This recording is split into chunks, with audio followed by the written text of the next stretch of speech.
নমস্কার বন্ধুরা, আরো একটি নতুন ভিডিওতে আপনাদের সবাইকে স্বাগত। আজ আমি আপনাদের তৈরি করে দেখাবো একটি ভিন্ন ধরনের পিঠের রেসিপি। এটি ওড়িশা বিখ্যাত গইঠা পিঠা বা ক্ষীর গইঠা পিঠা। তো বন্ধুরা চলুন তাহলে আর বেশি দেরি না করে শুরু করা যাক আজকের এই ভিডিওটি। সবার প্রথমে আমরা এখানে পিঠের ডোটা তৈরি করে নেব। তার জন্য গ্যাস ওভেনে একটি কড়াইয়ের মধ্যে দিয়ে দিলাম একটি বাটির মাপ করে 1.5 বাটি পরিমাণ জল। তারপর এর মধ্যে দিয়ে দিলাম স্বাদ মতো নুন বা হাফ টিস্পুন পরিমাণ নুন, দিয়ে দিচ্ছি 2 টেবিল চামচ পরিমাণ চিনি। আর আমি এখানে যে পরিমাণে পিঠে তৈরি করব সেই অনুযায়ী এখানে কিন্তু ডোটা মেখে নিচ্ছি। তারপর দিয়ে দিলাম এর মধ্যে 1 টিস্পুন পরিমাণ ঘি। ঘিটা দেওয়ার কারণে কিন্তু পিঠের ডোটা ভীষণই সফট তৈরি হবে এবং পিঠেগুলোও ভীষণ নরম তৈরি হবে। তো ঘিটা দিয়ে দেওয়ার পর ভালোভাবে মেল্ট করে নিলাম। এরপর জলটা ফুটে আসা অবধি আমাদের অপেক্ষা করতে হবে।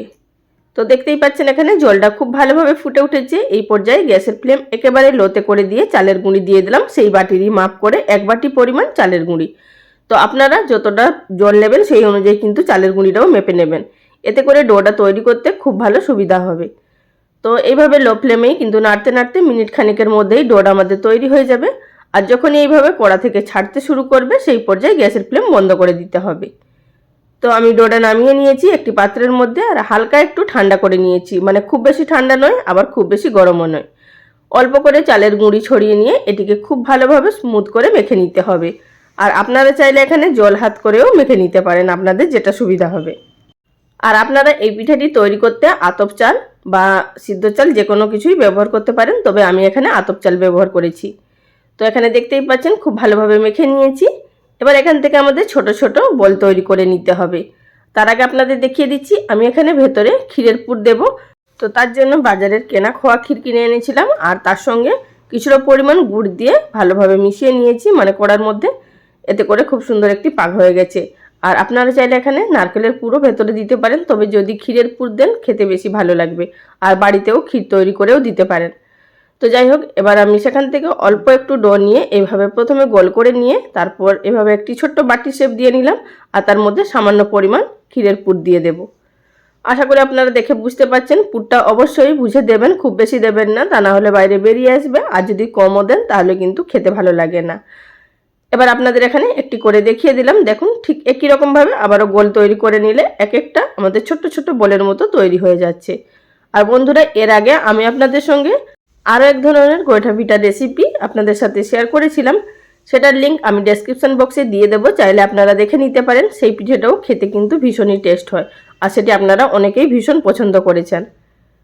একই রকম পদ্ধতিতে আপনাদেরকে আরও 2-1টা তৈরি করে দেখিয়ে দিচ্ছি।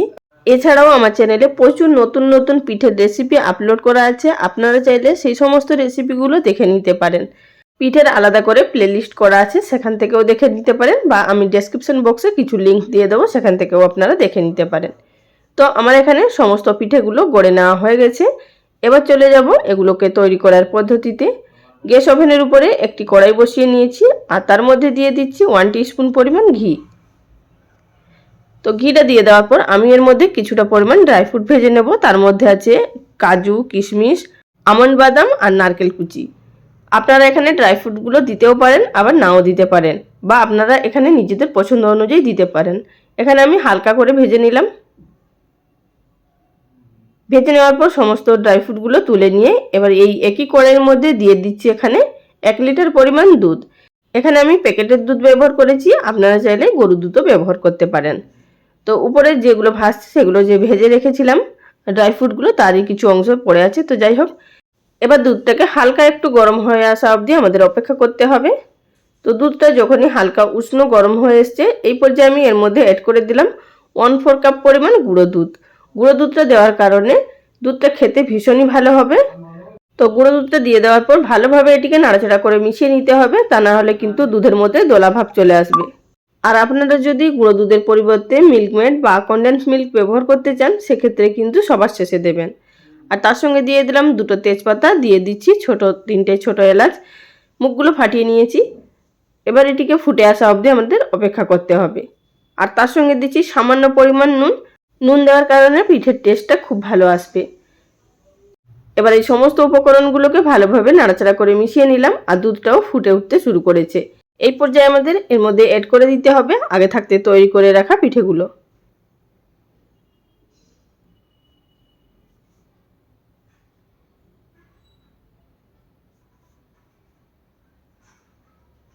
দুধের মধ্যে সমস্ত তৈরি করে রাখা পিঠেগুলো দিয়ে দেওয়ার পর নাড়াচাড়া করে মিশিয়ে নেব এবং গ্যাসের ফ্লেম মিডিয়ামে থাকা অবস্থাতে এটিকে ফুটিয়ে নেব প্রায় 5 মিনিট মতো। 5 মিনিটের মধ্যেই কিন্তু পিঠেগুলো ফুলে উঠতে শুরু করবে, সিদ্ধও হয়ে যাবে এবং অনেকটাই বড়ও হয়ে যাবে। তো দেখতেই পাচ্ছেন এখানে 5 মিনিট মতো ফুটিয়ে নিয়েছি। উপরে কিন্তু পিঠেগুলো ভাসতে শুরু করছে আর পরিমাণে কতটা বড় হয়ে গেছে। এই পর্যায়ে আমি এর মধ্যে অ্যাড করে দিচ্ছি আগে থাকতে ভেজে রাখা ড্রাই ফ্রুটগুলো। তো সমস্ত ড্রাই ফ্রুটগুলো দিয়ে দেওয়ার পর আবারও এটিকে নাড়াচাড়া করে মিশিয়ে নেব। এবার দিয়ে দিচ্ছি এর মধ্যে 2 টেবিল চামচ পরিমাণ কুড়িয়ে নেওয়া নারকেল। আপনারা চাইলে নারকেলের পরিমাণটা আর একটু বাড়িয়ে দিতে পারেন। আবারও এটিকে নাড়াচাড়া করে মিশিয়ে নিলাম এবং আরও 2 মিনিট মতো ফুটিয়ে নেব। তো 2 মিনিট ফুটিয়ে নেওয়ার পর এবার সবশেষে অ্যাড করে দিচ্ছি এখানে 100 গ্রাম পরিমাণ গুড়। এখানে খেজুরের গুড় নিয়েছি আর সেটিকে গ্রেট করে নিয়েছি। আপনারা চাইলে এখানে ঝোলা গুঁড়ও ব্যবহার করতে পারেন। আর মিষ্টিটা আপনারা নিজেদের পছন্দ অনুযায়ী অবশ্যই ব্যবহার করতে পারেন। তো গুড়টা দিয়ে দেওয়ার পর আবারও এটিকে ভালোভাবে গলিয়ে নেব। নাড়াচাড়া করে ভালোভাবে মিশিয়ে নিলাম আর গুড়টাও খুব সুন্দর মিশে গেছে এবং কালারটাও চেঞ্জ হয়ে গেছে। এই পর্যায়ে তবে কিন্তু দেখতেই পাচ্ছেন এখানে যে দুধের ঘনত্বটা অনেকটাই পাতলা আছে। আর একটু ফুটিয়ে নেব, এতে করে দুধের ঘনত্বটা আর একটু কমে যাবে, খেতে তাহলে বেশি ভালো লাগবে। তো আমি এখানে আরও 2 থেকে 3 মিনিট ফুটিয়ে নিয়েছি আর খুব সুন্দরভাবে ঘন হয়ে গেছে। এর থেকে আর বেশি কিন্তু ঘন করব না, তা না হলে কিন্তু যখন ঠান্ডা হয়ে যাবে একদম জমাট বেঁধে যাবে। তো নামিয়ে নিয়েছি, এবার এখানে একটি সার্ভিং বোলের মধ্যে সার্ভ করে নিচ্ছি। আর বন্ধুরা আপনারা অবশ্যই একবার বাড়িতে তৈরি করে খেয়ে আমাকে কমেন্ট করে জানাবেন আপনাদের কেমন লেগেছে। এটি খেতে অপূর্ব টেস্ট হয়, দুধ পুলির থেকেও কিন্তু খেতে খুব ভালো লাগে। আর আপনাদেরকে এখানে আমি একটি দেখিয়ে দিচ্ছি যে এই পিঠেগুলো ঠিক কতটা নরম তুলতুলে হয়েছে। আশা করি এখানে দেখে বুঝতে পারছেন যে পিঠেগুলো একটাও ভেঙে যায়নি, অথচ ভীষণই নরম তুলতুলে হয়েছে। আর ভেতরের পুরটাও আপনাদের দেখিয়ে দিচ্ছি। তাহলে বন্ধুরা রেসিপি কেমন লাগলো অবশ্যই লাইক কমেন্ট করে জানাবেন। আর চ্যানেলে যদি কেউ নতুন দর্শক বন্ধু হয়ে থাকেন, ভিডিওটি দেখার পর যদি আপনাদের ভালো লাগে চ্যানেলটি সাবস্ক্রাইব করে নেওয়ার অনুরোধ রইল। আজ এই পর্যন্ত, আগামী দিন কোনো এক নতুন রেসিপি নিয়ে আবারও হাজির হয়ে যাব। সবাই ভালো থাকবেন। নমস্কার।